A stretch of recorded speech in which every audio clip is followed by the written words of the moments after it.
5 minus 5 bracket 2 plus 3 equal what? Here 5 minus 5 gives us 0. Multiply this 2 plus 3 gives us 5.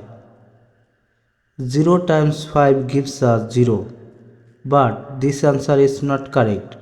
Now I will apply PEMDAS rule to solve this math correctly. Here PEMDAS, PEMDAS.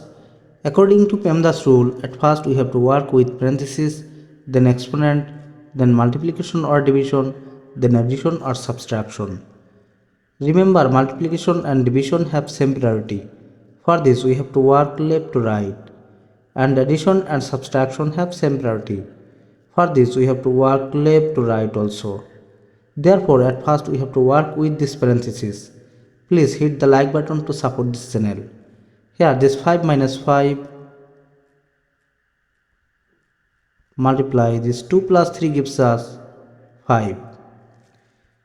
According to the order of operation, now I have to work with this multiplication, because multiplication have higher priority than subtraction.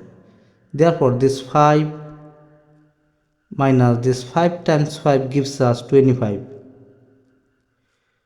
5 minus 25 gives us negative 20.